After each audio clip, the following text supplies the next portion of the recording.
যাক বাবা, অবশেষে আলোটা জ্বালাতে পারলাম। এবার রফিক আমাকে দেখতে পেলে খ্যাক খ্যাক করে কথা বলবে না।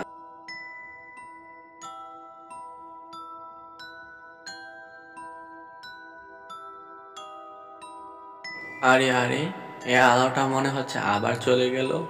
আরে বাবা, এ আলোটা আমাকে এত জ্বালাতন করছে কেন? যাই, আবার গিয়ে দেখি। এখন আবার শুধু শুধু আমার সময় নষ্ট হবে। আরে আরে, ওই ল্যাম্পপোস্টটার নিচে কে যেন দাঁড়িয়ে আছে মনে হয়।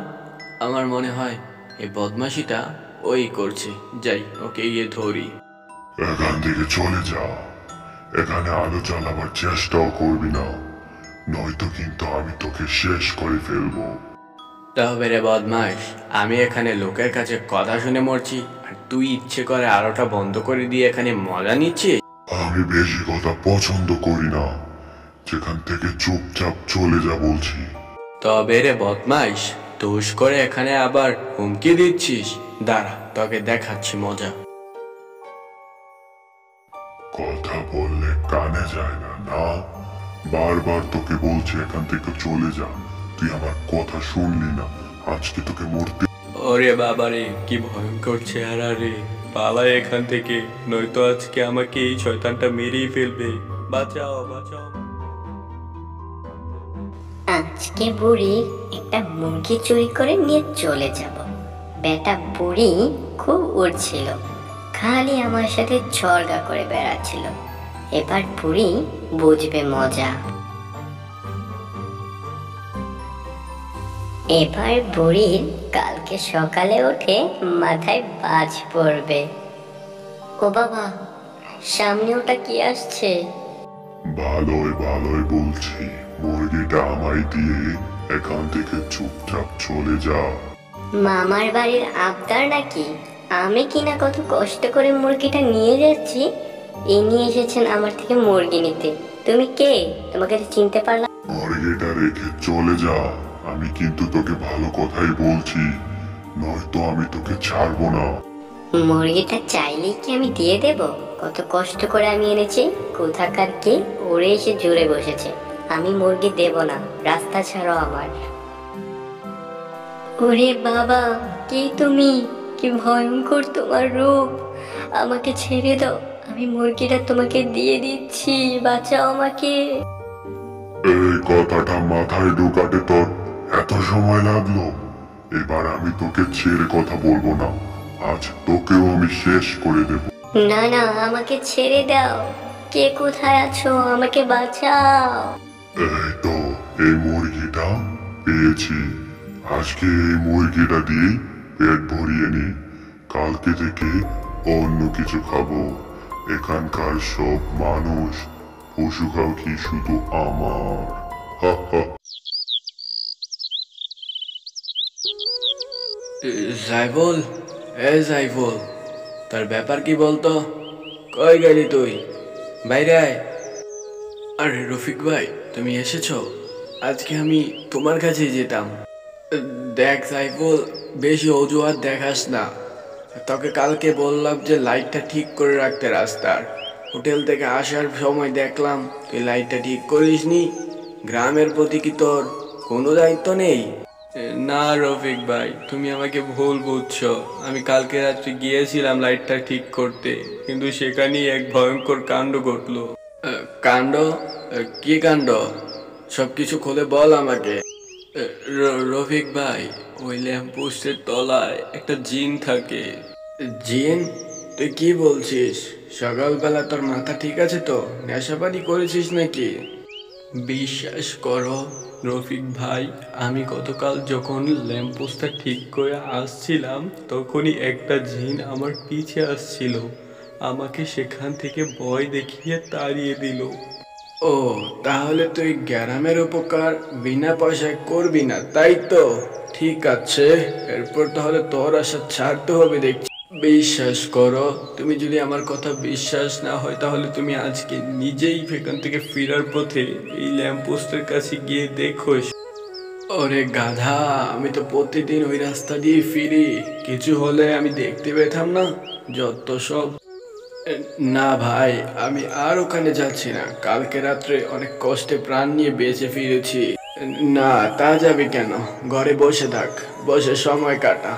একটা কাজ শিখেছিস, সেটাও কাজে লাগাতে পারলি না। কি বলবো যে তোকে।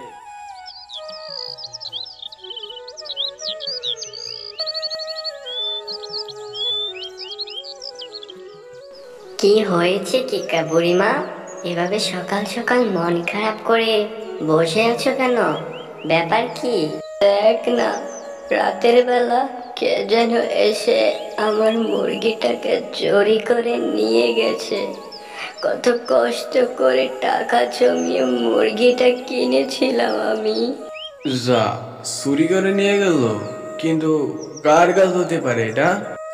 সেটা তো জানি না, কিন্তু কিছু মানুষ বলছে রাস্তার দাগে নাকি কিছু পালক আর রক্ত পড়ে আছে। শেয়ালে নিয়ে যায়নি তো বুড়িমা মুরগিটা?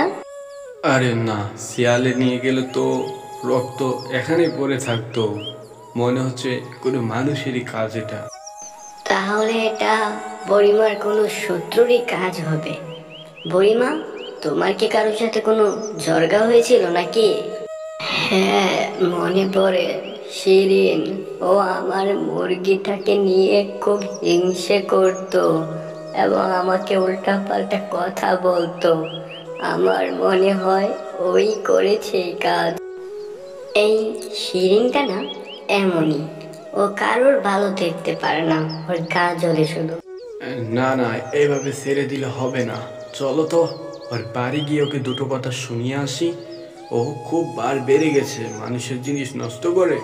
ঠিক বলেছ, এই শিরিনের খুব হিংসে।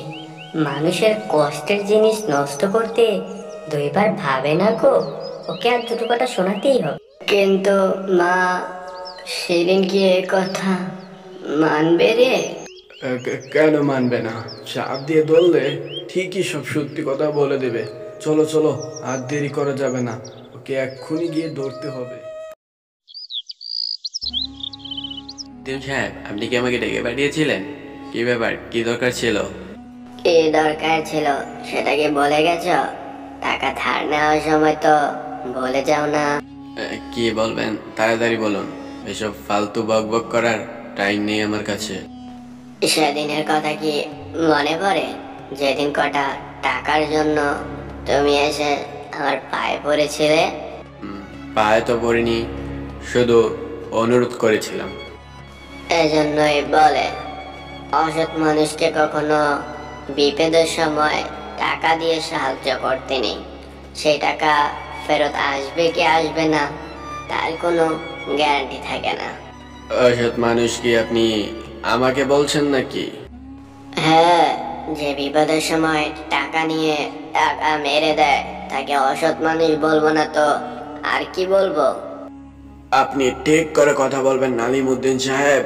বয়সে বড় বলে আমি আপনাকে কিচ্ছু বলছি না, তাই বলে আপনি আমাকে যা ইচ্ছে তাই বলে যেতে পারেন না। শোনো কবির, ধার নেওয়া টাকাটা 1 বছর হয়ে গেছে, তুমি ফেরত দিচ্ছ না। আমি তোমার সাথে তর্ক করতে চাই না, অনুরোধ করছি আমার টাকাটা এবার ফেরত দেওয়ার ব্যবস্থা করো তুমি। দেব না আমি। আমি আপনার টাকা ফেরত দেব না। আপনি যা পারেন করে নেন, যান। বেয়াদব লোক কোথাকার, টাকা নিয়ে টাকা দাও না। একদিন তুমিও আমার মতো ভোগান্তিতে পড়বে, তখন বুঝবে কেমন লাগে। ঘরে ডেকে এনে অপমান করছেন? ঠিক আছে, আমিও দেখে নেব আপনাকে। আপনার সময় আর বেশি দিন নেই। শিরিন ভাবি, ও শিরিন ভাবি, তাড়াতাড়ি একবার বেরিয়ে এসো তো, তোমার সাথে কথা আছে। আরে তোমরা সবাই এখানে কি করছো? কি চাই এখানে? তোমার সাথে একটু কথা আছে ভাবি, তাই এসেছি। তোমরা সবাই আজকে যাও এখান থেকে, আমার শরীরটা আজকে বেশি একটা ভালো নেই, আমাকে বিশ্রাম নিতে হবে। আরে ভাবি, তুমি কেন এই বৃদ্ধ মানুষটার পিছনে লেগেছো বলো তো? এই বৃদ্ধ মানুষটা তোমার কি ক্ষতি করেছে? আরে তোমরা সবাই এভাবে খেপা শিয়ালের মতো আমার বাড়িতে এসেছো কেন? আমাকে মারবে নাকি? আচ্ছা শিরিন ভাবি, তুমি যে কাজটা করেছো সেটা কি মোটেও ঠিক করেছো বলো তো? বুড়িমা এত কষ্ট করে টাকা জমিয়ে মুরগি কিনলো, তুমি সেই মুরগিটাকে মেরে ফেললে? আমি আমি কিচ্ছু করিনি। বুড়িমার মুরগিটাকে কে মেরেছে সেটা না জেনে তোমরা আমার উপর কেন দোষারোপ করছো? তাহলে কি তুমি জানো ভাবি মুরগিটাকে কে মেরেছে? তোমরা যদি জানতে মুরগিটাকে কে মেরেছে তাহলে তোমরা এখানে আর আসতে না। তাহলে বলো, তুমি তুমি কি জানো? কি হলো ভাবি, বলো। না, আমি কিছু জানি না। তোমরা যাও এখান থেকে, আমাকে আর শুধু শুধু এখানে এসে জ্বালাতন করো না। আজকে তুই আবার যে ক্ষতি করলি, আমি দোয়া করব তোর যেন সেই ক্ষতি হয়। আরে যাও তো এখান থেকে, সকাল সকাল দল বেঁধে চর্গা করতে চলে এসেছে। ঘরে কি কোনো কাজ কাম নেই নাকি? এটা কিন্তু ঠিক না ভাবি, একই গ্রামে থাকো, তাইলে কেন লোকের এভাবে ক্ষতি করো বলো তো?